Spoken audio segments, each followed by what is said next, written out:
आजकल banks credit cards पर इतने अच्छे ऑफर्स देते हैं कि बहुत सारे पर्सन्स क्रेडिट कार्ड्स को बहुत ज़्यादा यूज़ करते हैं, अपने लिए ही नहीं, ऑफर्स के चक्कर में अपने फ्रेंड्स के लिए भी यूज़ कर लेते हैं। बैंक क्या देते हैं ऑफर, इवन आजकल हम ऑनलाइन प्लेटफॉर्म्स की बात करें, अमेजन, फ्लिपकार्ट, जब इन पर सेल लगती है तो सेल में क्रेडिट कार्ड्स पर एक्स्ट्रा डिस्काउंट होता है, जिस वजह से आजकल क्रेडिट कार्ड का यूसेज बहुत ज़्यादा बढ़ गया है। अब क्रेडिट कार्ड आप यूज़ करते हैं, कोई इशू नहीं है, पर आपको एक चीज़ पता होना चाहिए कि इनकम टैक्स डिपार्टमेंट की कड़ी नज़र इन ट्रांजैक्शंस पर रहती है, जिसे हम 30 सेकेंड्स में जान रहे हैं। इस्तेमाल करना तो आपको आता ही होगा। जैसे मान लीजिए आपने कोई ऑनलाइन शॉपिंग करी किसी महीने में 10 लाख की, वो 10 लाख की शॉपिंग के बाद आप फिर उसकी पेमेंट करेंगे, जो भी आपको टाइम गैप दिया जाएगा बैंक की तरफ से उसकी पेमेंट करेंगे।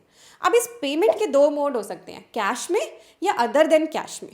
कैश अगर आपने 1 लाख से ज़्यादा का क्रेडिट कार्ड के लिए पे किया है तो वो ट्रांजैक्शन रिपोर्ट होती है इनकम टैक्स डिपार्टमेंट को, और अगर आपने क्रेडिट कार्ड की अदर देन कैश में 10 लाख या उससे ज़्यादा की पेमेंट करी है तो ये ट्रांजैक्शन इनकम टैक्स डिपार्टमेंट को रिपोर्ट कर दी जाती है। अब आप कहेंगे रिपोर्ट कर दी तो क्या हम घबरा जाए? नहीं, अगर आप आईटर फाइलर्स हैं, आपको प्रॉपरली अपने सोर्सेज एक्सप्लेन हैं, आप उस हिसाब से इनकम अर्न करते हैं, उस पर टैक्स पे करते हैं, कोई भी इशू नहीं है।